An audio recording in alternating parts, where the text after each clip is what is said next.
Welcome to 2017. It seems like it's been a long time since we last all got together. If you remember, our last forum was over at the Abernathy Center, where we had George come and meet with us to give us an updated vision for his plans for the legacy facility in Willamette Falls.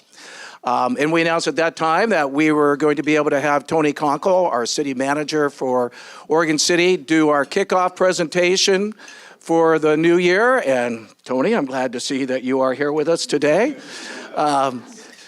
So with that being said, Tony, are you ready? All right, it's all yours. Thank you, Kent. So good afternoon, everybody. For those of you who don't know me, my name's Tony Konkol. I'm the city manager here in Oregon City.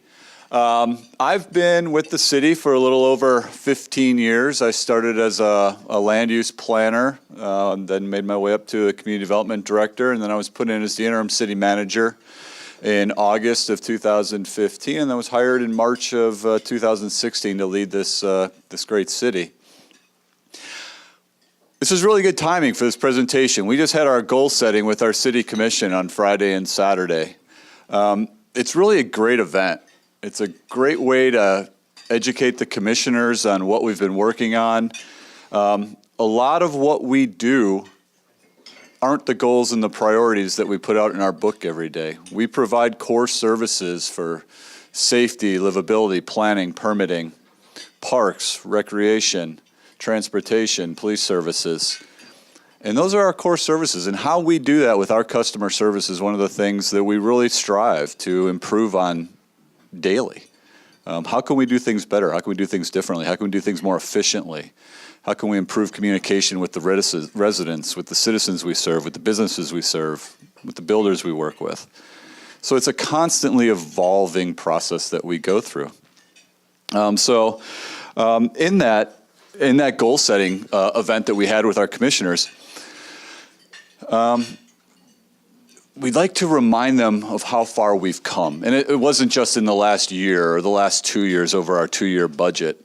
But for me, it's been an evolution and a journey over 15 years of seeing this community change. And for many of the commissioners and many people in this room, it's been longer than that. It's been decades of seeing how our community has advanced, how it's grown, how it's improved. Some of the growing pains we've had along the way. Some things went smoothly, some things a little more rocky. And in that perspective, you know, I think it's always important to remember what we've been able to accomplish, how we did it, and how can we do it better next time, and keep pushing that bar. How far Main Street's transformed over the years. The investment we've been able to make in infrastructure, in our water, in our water lines, our sewer lines, our sanitary lines, intersections, roadways, sidewalks. They're not always big and flashy, but they're what we do. Those are important. They're necessary for economic development. They're necessary for livability. This is the backbone of investment in our community. We own these for the foreseeable future. These are our public assets that we need to maintain and protect. Not only because it's cheaper to do that before they completely deteriorate, but it provides those opportunities for businesses to come in and invest, for developers to come in and invest, to build the homes, to build the parks that we need. So through that process, it was really, really good to kind of set that stage of what do we do as an organization. And so when OCBA contacted me and asked me to come present today, I think it's a great opportunity. You know, another partnership that's needed for us all to work together to really, you know, understand what the issues are. What are some of the hurdles that we're facing? What are some of the things that we're doing well? How about the vision where we're heading? You know, getting that feedback back to myself, my executive team, our elected officials are really what's important to continue to make success moving forward. So they asked me to talk about capitalizing on economic opportunities in Oregon City. And so in working on this, I'd like to kind of hit on a couple high points. And I can't remember if Kent said this or anything. Obviously, there'll be opportunity for questions at the end. They provided a couple questions that we've tried to incorporate into the presentation. But I am open. If somebody has a question while we're going through this, you don't need to wait until the end. If you want to ask a question, please feel free, and I'll do my best to try to answer that. So try to hit on the economic development program here in Oregon City, the citywide economic development plan. what it is and where we hope to take it, and then economic vitality, how this really truly is a team effort in Oregon City. For the economic development program in Oregon City, many of you are aware, Eric Underwood has been the manager of that program for several years. It's been a one-man shop until recently. And so to facilitate job creation, increase wealth, diversity, diversify the local economy, enhance the livability within the community is really what we're trying to accomplish with our economic development program here in Oregon City. And as part of that, partnerships are important, whether that's with the Chamber, with OCBA, with Downtown Oregon City Association, with our local, with the Clackamas County and their economic development programs, with the state. Realizing that it takes that much effort to bring some of the economic development needs to be met in the community, whether that's large investments such as the jug handle to alleviate some of the transportation issues at 213 and 205, or just the amount of networking and ability to really showcase the opportunities here in Oregon City, the lands that we have available, the community that we have, the schools that we have.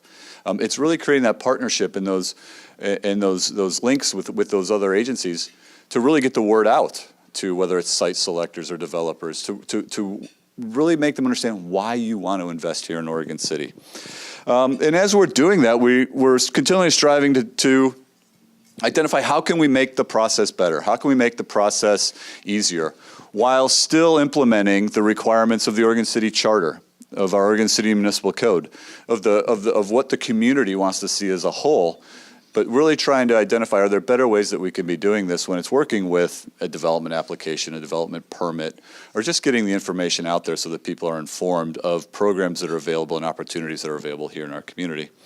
And then making sure that we have economic equity, meaning that, we give everybody a fair ability, a fair chance to be economically successful in this community. That we're consistent as we can be. We're as upfront as we can be. And it's hard. Things change in the middle of an application. Things change over years. Things change with new elected officials. Things change with new city managers.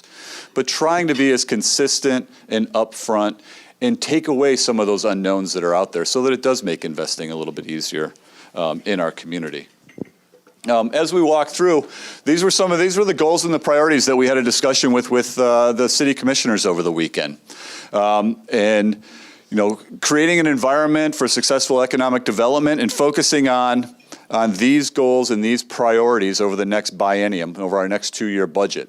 The Cove project and the landfill. A continuing project. You've seen this one before, and we'll continue to monitor this one moving forward. Railroad quiet zone, industrial lands in Beaver Creek Road area, citywide economic development plan, and establish and implement a tourism plan. And so I'm going to walk through each of these really quickly. So one of the questions from OCBA was, what do you see as the future of the Cove development now that the developer has asked for a change to the DDA? So the development and disposition agreement between the developer and the city, or the Urban Renewal Agency. So as many of you are aware and have followed this has been many, many years in the making of land acquisition by the district, agreement with the potential developer, renditions, changes, a recession, a housing market that was darn near impossible to sell condominiums in, so it changed to apartments, new commission. So this poor thing's been through the ringer. But we've been able to kick off phase 1 with Grand Peaks. So they've invested, they're underway. We continue to work with them to get that project finished, completed, and constructed. We continue to work on phase 2 with the developer. They did come in and ask for some changes, and we'll continue to negotiate with them to get a project that works for them to construct, as well as what the commission and the Urban Renewal Agency is comfortable with having being constructed on the site. So we'll continue to work with them. They came in with a couple of proposed changes, increasing the density on the property, and now they've walked that back a little bit. So we look forward to, once again, trying to move that project forward the best we can. The citizen initiative that was passed in November does complicate it a little bit in terms of how much can we amend the existing DDA and still comply with the limitations placed on us in the charter? So that's something that we're working on. How many minor tweaks all of a sudden become a change that you can't do? And so we'll continue to work with our attorneys as well as the developer to try to move that forward and get something built there that we've been working on for over a decade. Tony, if you could, just for everybody's benefit, what's being built right now at the Cove? What was approved in the DDA for the next phase? And what are the changes that the developer is asking for? If you're able to answer that.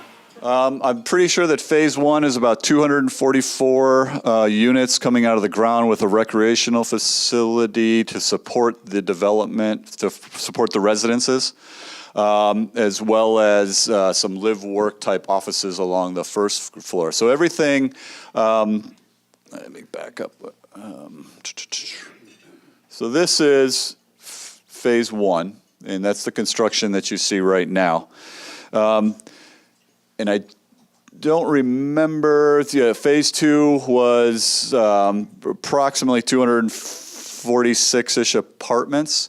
When the developer came in with the revised one, I think it took it up to around 400 on just the phase two, which is this section of the development. So there were some questions that needed to be addressed in terms of the increased density there. So the DDA actually set a cap on the number of units. So we would need to amend the DDA to increase the number of units allowed in that phase two. So does that answer your question there? Yeah, I just wasn't sure exactly if it had been put in writing what the specific request was to modify the DDA, or if it was just we need to increase the density. We're not really sure how much, but our costs have changed. Mm-hmm. So we haven't amended the DDA. We haven't redlined the DDA, but he came in with a proposal to increase the number of units as well as some of the design of the project itself.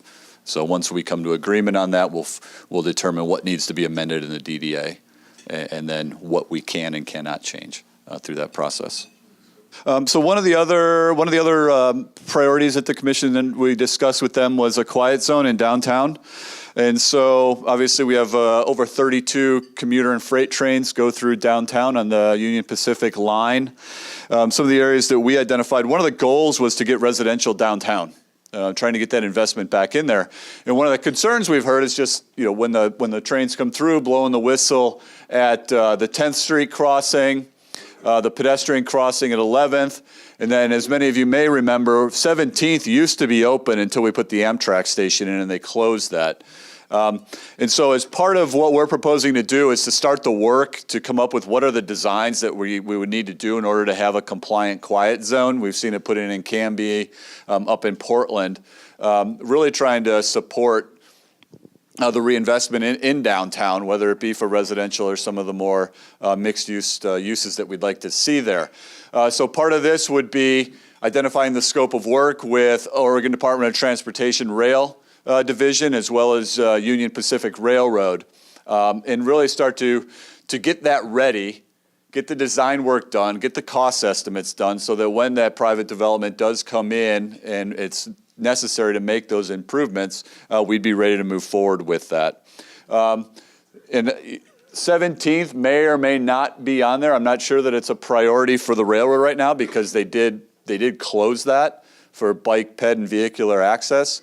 But prior to Amtrak, I know that 17th was used heavily, and it would relieve some of the congestion on 15th to get over to Washington between Main Street Extension and Washington. So it always has been a pretty extensively used little connection, and so trying to identify if there's a way to open that again would be, I believe, beneficial for access in between the landfill area along Washington Street over to the Cove in downtown, in that as an opportunity for us. Next, some of the industrial lands along Beaver Creek Road adjacent to the community college and the high school. We received a grant from the state to do initial design work on putting in some of the infrastructure, specifically a sanitary sewer line down Beaver Creek Road. from roughly the SureGuard storage facility south towards Loader Road area. So we've finished that preliminary construction. It's just over $1 million to put that sanitary sewer line. So our goal is to start construction of that in 2017 to get that in later this year down Beaver Creek Road to really open up and bring infrastructure to the industrial and employment lands that are on both sides, east and west side of Beaver Creek Road as you go south along the community college there.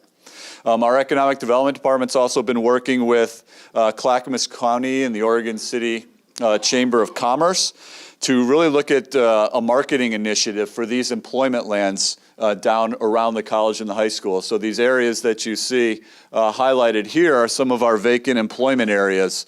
Obviously, trying to improve the jobs housing balance in Oregon City has been a goal for years. And there are several significant land parcels in this area which could really help us if we can get those developed. And really trying to focus on, we've got this amazing Clackamas Community College in our community that's providing needed jobs training there.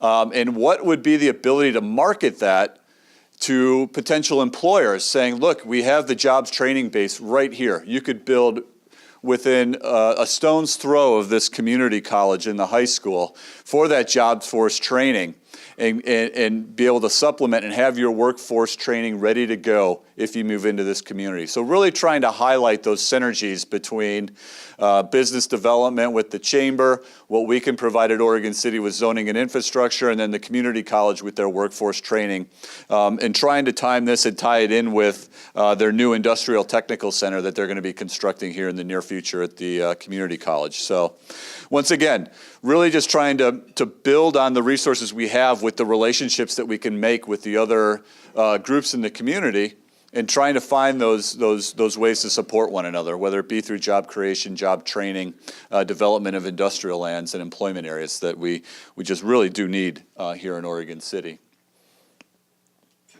Next, there was our tourism plan. So we've been working quite a bit with Jonathan's group, so we appreciate his assistance with that, but also the larger tourism community. We have a lot of individual tourism stakeholders in this community, a lot of amazing resources that we have here that have historically been somewhat fragmented. And so really trying to come up with a tourism plan that can bind all those together with one voice, one direction, one idea of how we want to move this forward. And so we did some preliminary work and identified a tourism plan that the commission adopted. So now we're working on how do we start to implement those first phases of that tourism plan. And so one of the questions brought up, and Leanne identified and introduced herself earlier here, was do you see Oregon City hiring a tourism coordinator? And so we've been able to do that, fortunately. So with the help of tourism funds that were brought in and some general fund, we were able to fill that position. And Leanne's going to be focusing on the tourism component, establishing the plan, working with the consultant to refine that plan, getting the buy-in from all the stakeholders who are committed to tourism in this community, and really coming up with what we want our citywide plan to be for tourism. So Leanne moved here in 2012 to pursue a master's in community and regional planning with a focus in economic development from the University of Oregon. Before joining the city, she was the director of economic development at the Eugene area Chamber of Commerce. So she does come with us with a lot of business-related experience, which we see as a benefit, and it's nice to be able to double up the size of our economic development department. So our citywide economic development plan. So transitioning into what we'd like to see. And I'll talk a little bit more about this, of just some of the impact of the vote on the Urban Renewal District in a little bit. But it has required us to kind of focus a little bit more on what do we want economic development to be in Oregon City, and how can we do it a little bit differently. Historically, many of you know, a lot of it's been focused on, because of funding reasons, on the downtown district and the urban renewal area. But we're missing opportunities, whether it be on 7th Street, Molalla, Beaver Creek Road area. There are a lot of areas of the community that are commercial, business, and employment districts. that we probably haven't done as good a job of as we could have in terms of providing economic development opportunities, engaging those areas, trying to understand what the needs are in those areas. So really trying to brush off the old economic development plan that's existed and update that. So that's one of the goals that we're going to work on over the next biennium. Really trying to identify who are the stakeholders that we need to be engaged with. What are measurable metrics that we can have for economic development? What are we trying to accomplish? And getting that buy-in from all the stakeholders so that staff can go ahead and move forward. Really trying to refine where we're putting our limited energy and resources that we have available. Is one of the goals moving forward here. But in the meantime, continuing to work with site selectors, brokers, state and county programs, providing location, tours of the city, tour of vacant sites. That's what we've been doing. Continuing our contacts with local businesses, and how can we expand on that? Really trying to meet with our local businesses. What are their needs? Obviously, the easiest way to expand employment opportunities in Oregon City is to allow our local businesses the opportunities to expand right here in place. Rather than trying to bring someone in, recruiting from someone else, finding them a location, building a new building, we have those here. So what can we do for our local businesses to give those their opportunities to expand and grow right here in our community and provide job opportunities for our citizens here? One thing we did put in place is some of our incentive programs. We adopted an enterprise zone, a vertical housing development zone, and an economic development incentive program. So those are already in place. The enterprise zone is a property tax abatement program.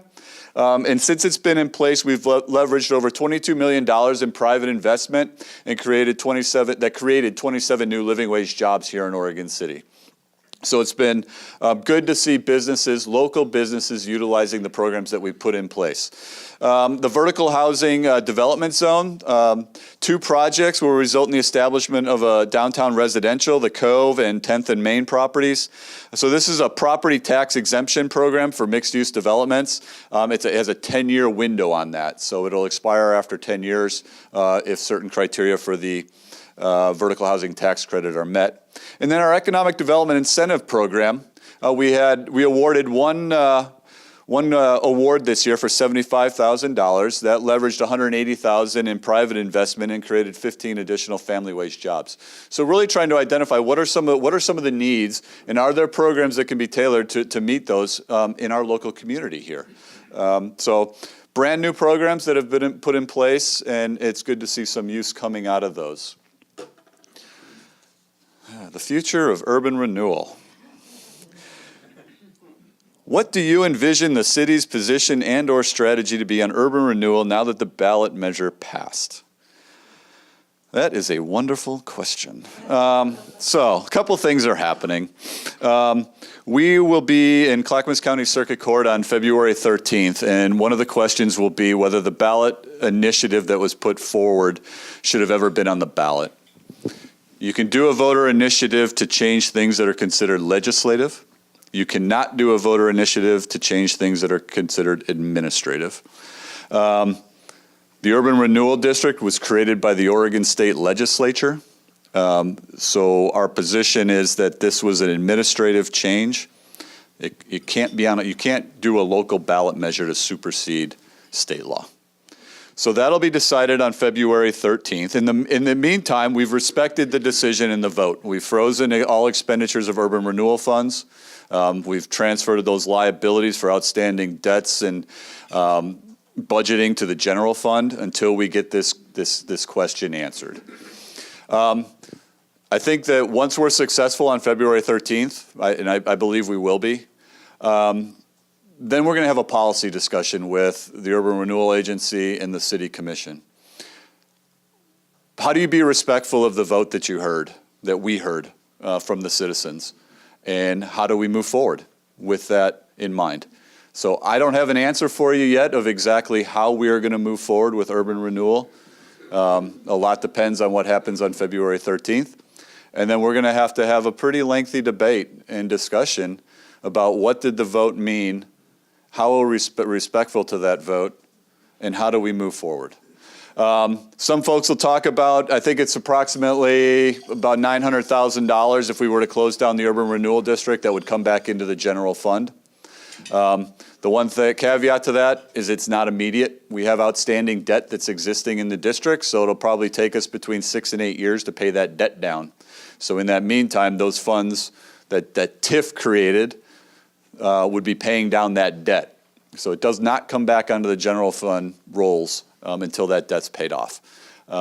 So hopefully that makes sense. Complicated issue, but essentially February 13th, a discussion about how to move forward, and then we do have outstanding debt that we do need to pay down. And I've talked a little bit about this throughout of just our local partnerships in really striving, whether it's with the Downtown Oregon City Association, Chamber of Commerce, Clackamas County, the state of Oregon, Greater Portland, Inc., Metro, really reaching out and trying to find those links where we can work together and identify projects. I think one of the most transformative projects for me personally has been the Willamette Falls Legacy Project. Seeing how that partnership and bringing in expertise that each of our agencies don't have been able to push a really difficult project forward. Bringing in and identifying how we can work together. And that also includes we have the Willamette Falls Locks on the West Lynn side. We have the Willamette Falls Heritage Area Coalition. You get federal designation for branding of this larger area. You know, maybe Oregon City with its tourism is the center of that, the leaping off point for that. There are just so many opportunities in these programs that are all going in different directions. So how can you bring these all together for the common interests and common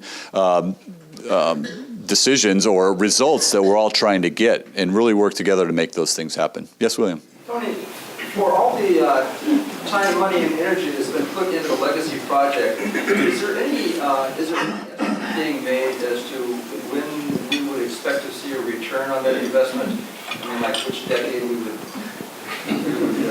see some sort of return on that? You know, no. It's very, very difficult. I think one of the biggest mistakes that we made as public agencies and public partners was not buying the property.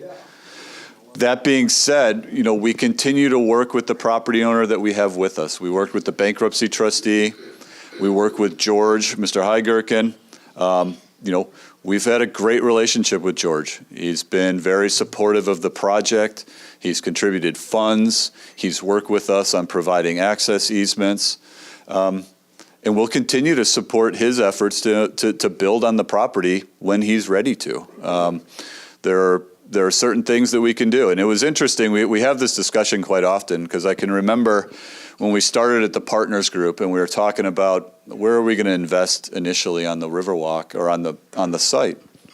I think everyone realized there was going to need to be some public investment somewhere at some stage. And the discussion about the Riverwalk started to come forward and bubble up, and we started looking into it and what the catalytic value of a world-class Riverwalk can be for the property and the adjacent properties in downtown and up on top of the bluff and over in West Lynn in the Bolton area. And for some of the electeds, investment in the Riverwalk was a worthy investment just because of the opportunity for habitat restoration and public access out to the falls, this amazing natural resource nobody had seen or had access to for years. For others, it was setting up the catalytic development. It was changing the property value and trying to speed up the private investment into the property.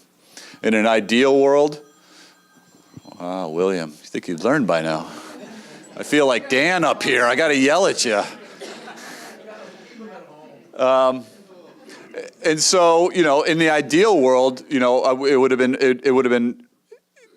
wonderful to have a development agreement that runs concurrently with the investment in the Riverwalk. I mean, best case, okay, we're going to take down lots 1, 2, and 3 at the north end of the site as we invest $25 million in the Riverwalk, and we'll continue to try to get there. But as for timing of when we're going to see private investment come out of the ground, I don't have an idea at this point. In the original visioning document, we actually had 60 to 80 million for all that everyone was envisioning, from Riverwalk to crossings up to McLaughlin to pathway down the rail spur to Kenema. So once you start putting together the Riverwalk itself, and you know there's a contingency in there, there's permitting in there. it starts to add up to $25 million. So it's not that we didn't anticipate that.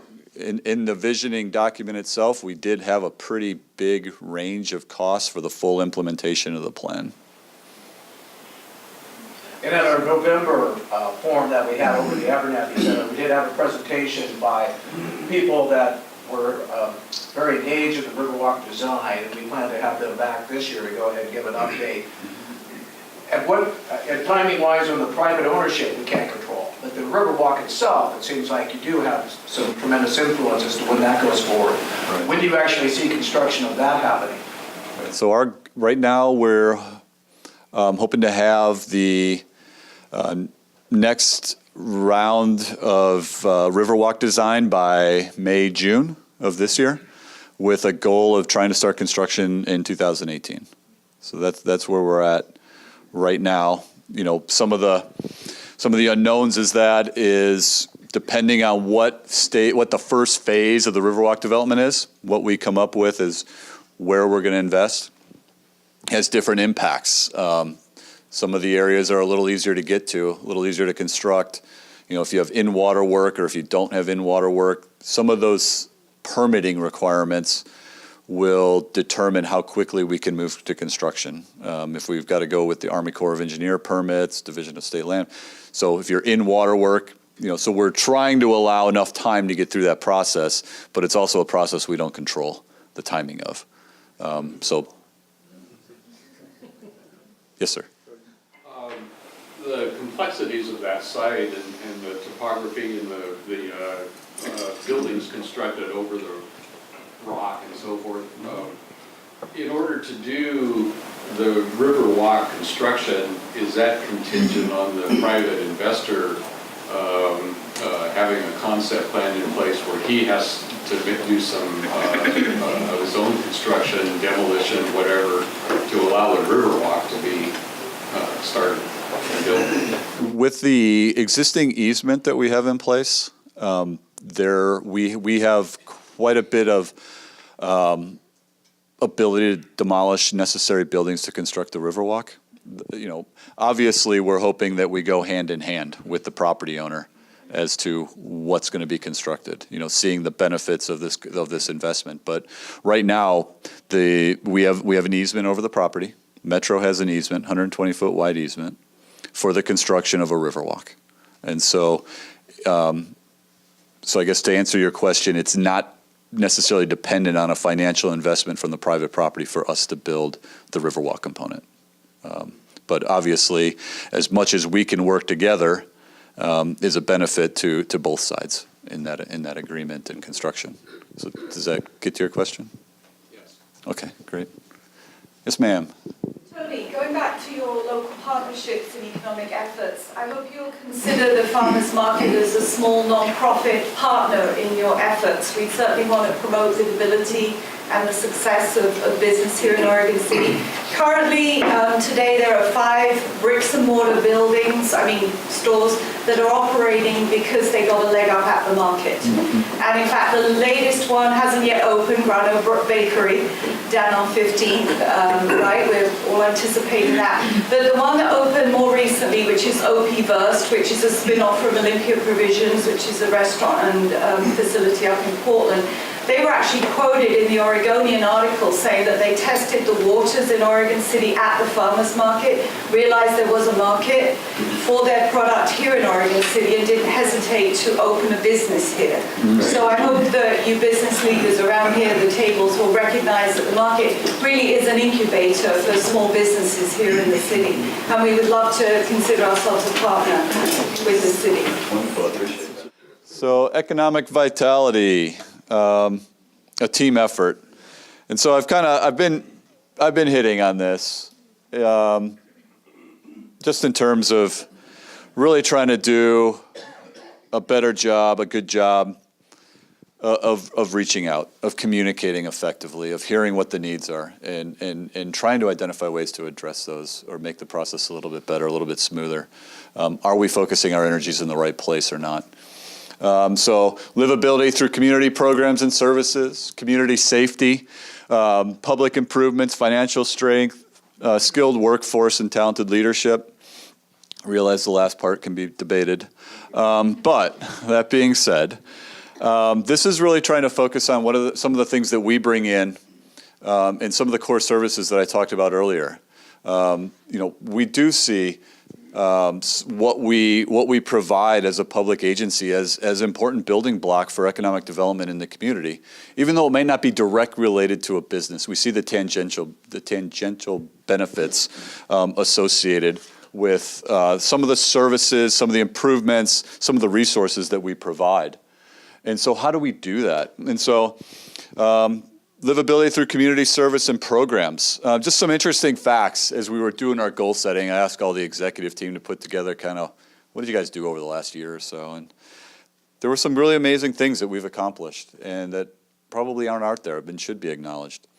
Our Pioneer Center, through Meals on Wheels and some of the meals that they provide at the facility, over 38,000 meals provided to residents throughout the community, for some the only meal that they're going to receive and some the only contact that they receive, really strengthening our community. Concerts in the park, almost 15,000 people attended that this summer. So folks coming down into seeing the end of the Oregon Trail, seeing the businesses that are around there, coming into our downtown. It's been an amazing, successful program over the summer. Movies in the park, 2,300. Pool attendance, 141,000 people have attended our pool. And part of this is really trying to sell our community, let folks know as an employer why you want to move here. Look what we can provide as a community. Look what we provide for parks, for recreational opportunities, for paths. And then also for the families that work for those employers. Why do you want to live here? What are the benefits here? Really trying to showcase this community as where you want to come live. And then, obviously we have challenges, and we'll consider to try to, these aren't new. Everyone knows what the Parks Department's challenges are: staffing, deferred maintenance, and facilities. And so we're working with the commission to really try to start knocking some of those off, being respectful and mindful of the financial limitations that we have in place. But really coming up with a strategic plan for how do we want to start chipping away at these and start to address them. And I hope, I think this has probably been one of the most visual projects to the community that we had in 2016. So I do congratulate Library Director Maureen Cole and her team.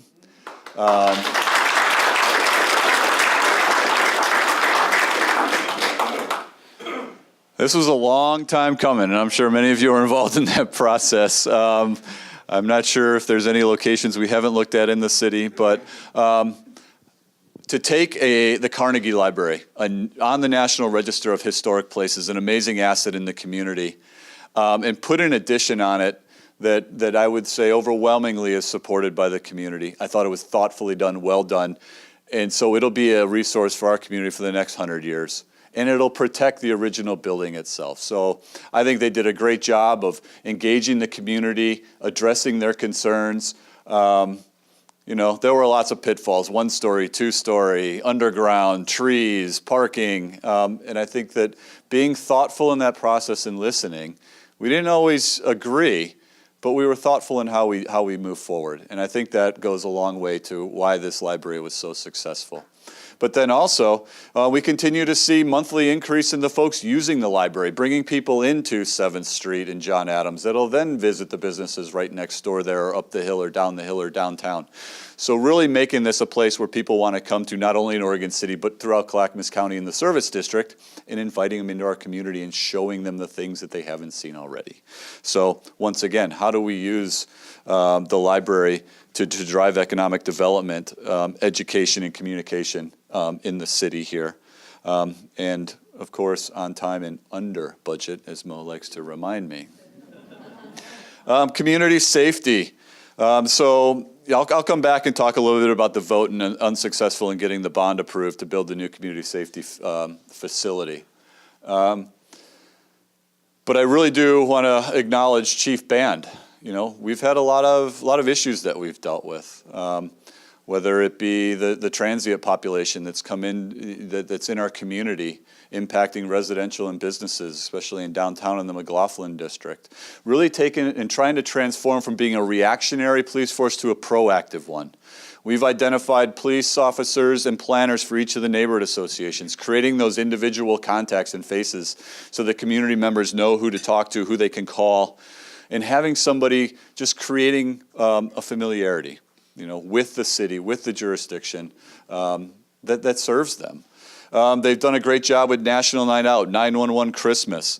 We've been able to put together a 3-person traffic team to address some of the speeding and intersections where we see high crash rates in the community.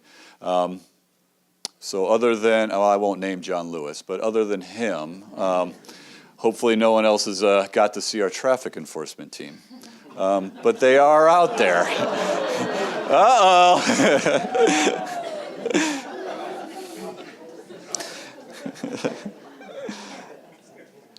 Some other things that Jim and his group has been able to do is teaming with Clackamas Community College, signing an agreement and providing funding for a mental health crisis assistance.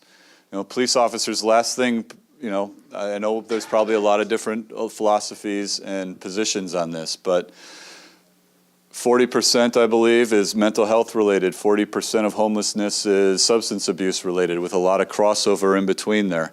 Obviously, there are personal decisions of people who want to live out on the street.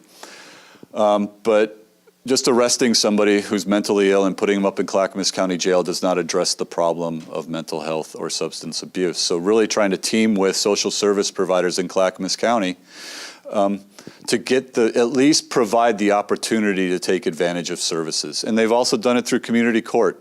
Instead of putting them into the municipal court and saying you're going to pay a $500 fine, which we know they cannot afford to pay, or go to jail for 30 days, go to community court. And for 6 months, go and visit your counselor, stay on your meds, trying to identify different ways to address the issues in front of us today. So like I said, I do applaud Police Chief Band for stepping up and really trying to identify alternative ways to address some of the issues we're seeing, because it does impact it. It does impact our businesses downtown. It impacts the investment and the work that our folks have to put into cleaning facilities, parks, restrooms, streets, and the residents. And so really trying to look at this holistically. And I do appreciate Commissioner Shaw and Ide and Mangelbird and all of the commissioners, O'Donnell and Holliday as well. But those three have really taken the lead in discussing this with the community. And really do appreciate Providence Willamette Falls and their assistance with a stakeholder group really trying to address this question and how can we do this thoughtfully moving forward.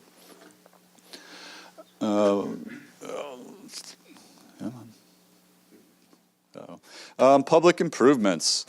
So really, and I've talked a little bit about this, it's really providing that backbone, that infrastructure, making sure we have water, sewers to serve the community, serve residential, to serve the businesses.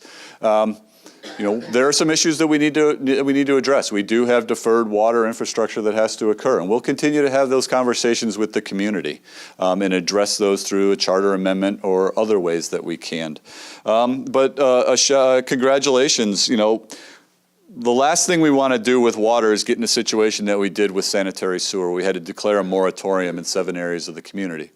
But we stepped up, we declared the moratorium, and we funded it. And so as of today, 6 of those 7 moratorium areas have been lifted, and we're working on the last one in Hazelwood.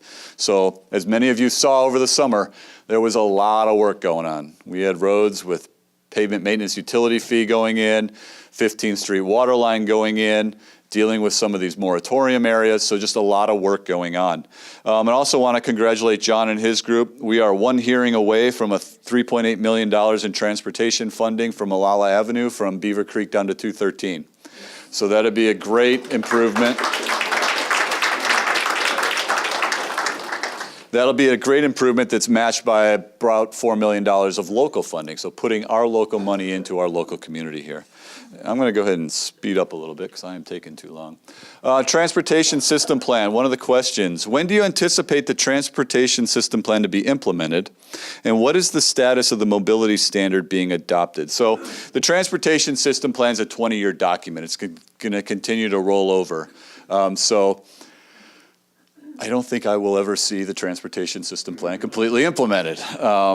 So that being said, and then what is the status of the mobility standards? So we identified issues on 213 at Redland Road and the intersection with Beaver Creek Road. And so we're working with the state and the county to identify what we call alternative mobility standards for that corridor. When you go through the intersection at certain times of the day, it doesn't meet the standards that are in place. So working with those agencies in the community to identify what are affordable, realistic improvements that we can make at those intersections that we can all agree to, and then that becomes the new standard.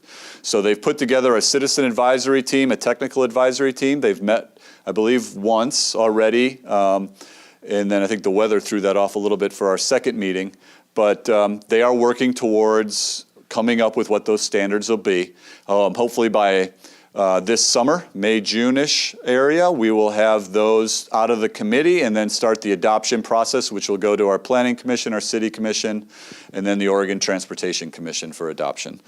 So we are diligently working on that. I've said this for a long time, that Highway 213 disproportionately affects Oregon City because it goes through our community. The expectation that Oregon City should fix all the problems on that corridor are unrealistic and not proportionally justified. Over 50% of the trips on 213 don't start or stop in Oregon City. So this really needs to be a regional and state cooperative agreement to address the transportation issues on 213. And that'll continue to be the position moving forward as we try to negotiate fixes for that corridor. Community development.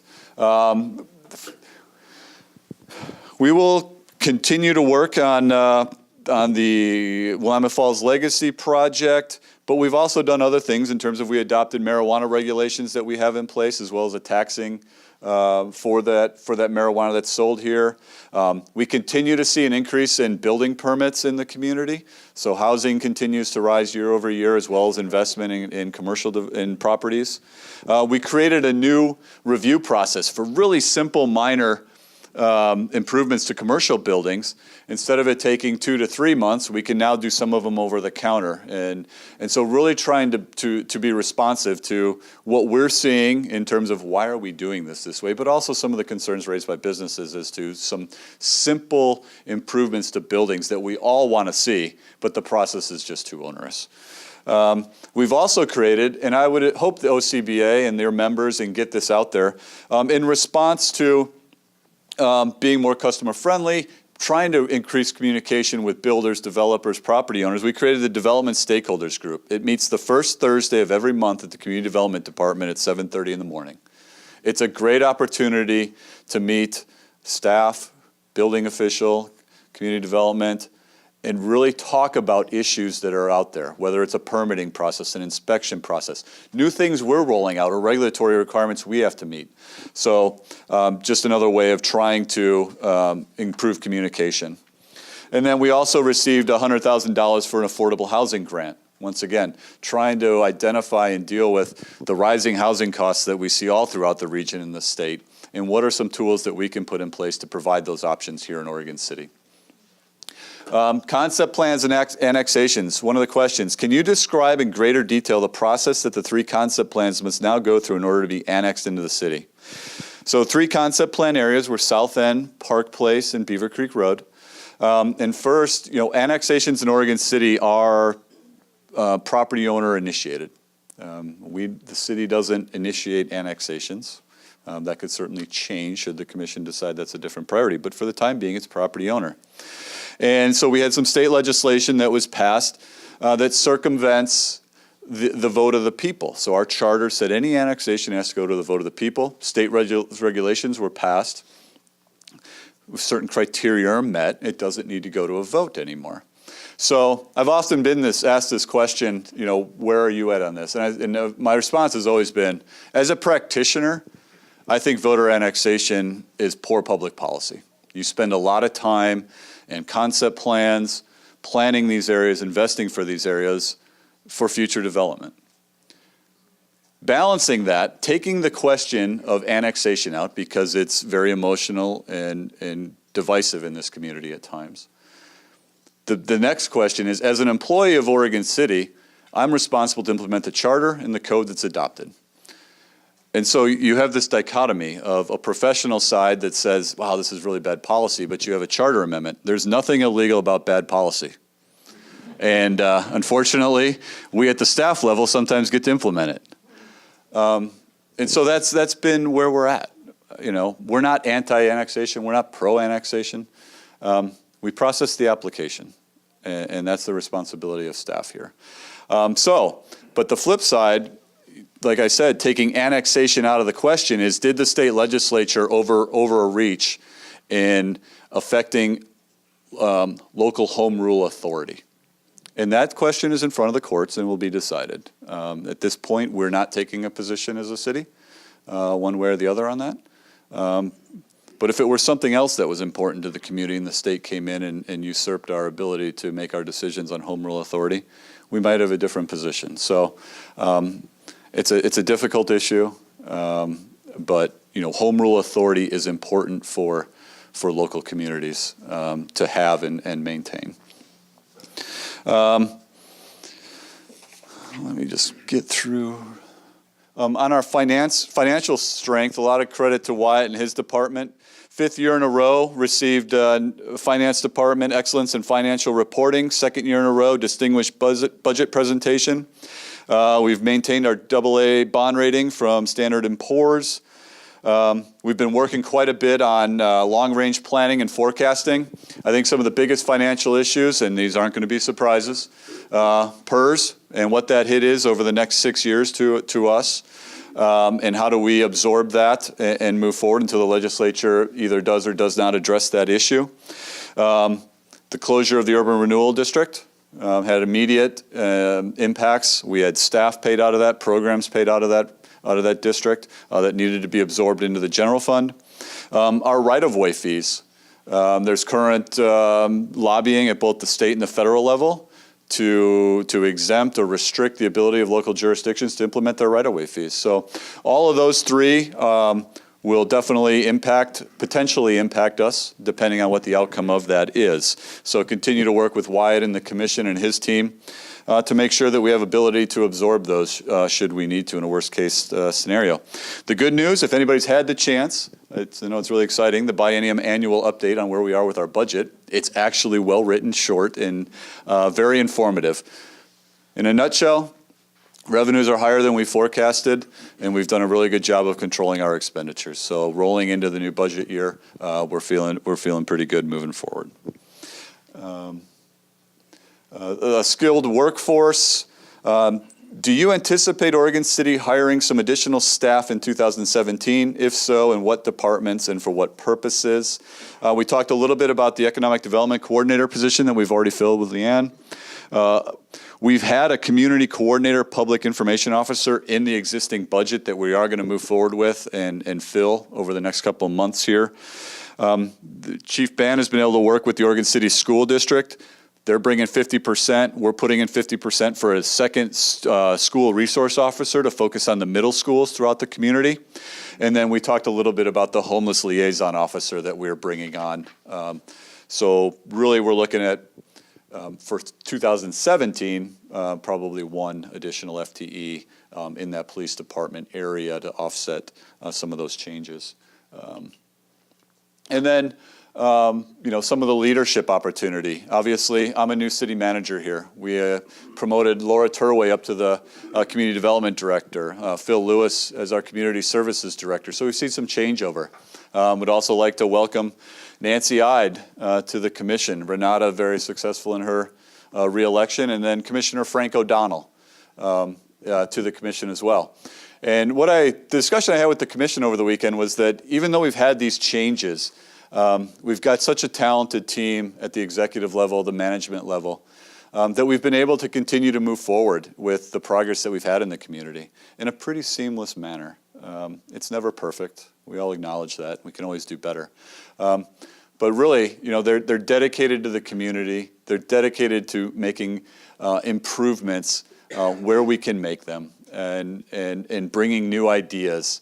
It's wonderful walking into a meeting after a commission meeting and hey, I've got some ideas on how we can address so-and-so's concerns. It's one of the best things I hear when I have my meetings with my folks. So with that, I will go ahead and conclude. I'd be happy to try to answer any questions with the time we have remaining, and thank you for inviting me here today. Great, thank you. Thank you very much. Yeah, my pleasure. Excellent. Thanks. Well, there was a lot to digest in that presentation. I was looking at our table, and I don't. Can you, Rose? Can you show me how much notes you took during today? I mean, my goodness gracious, about wore your pen out of ink. But we really appreciate it, Tony. Very well put together presentation. You covered a lot of topics that I know a lot of us are very concerned about, and I think you gave some excellent direction as to how the city's approaching those matters and what the vision for the city is to go ahead and overcome some of the obstacles that they may encounter. Yeah, Blaine. I want to ask one question. I wanted to come back. I'm a slow thinker. But I think it's really important to understand that the $22 million of tax incentive is not equivalent to saying the city spent 22 million or gave up 22 million in potential tax revenue to get that kind of those jobs. And I don't know if Tony or Eric want to speak to that, but I think that's a wrong perception. It's a wrong perception. So it's kind of a but-for. So You might want to. they were able to qualify for a property tax exemption. But they probably weren't able to do that.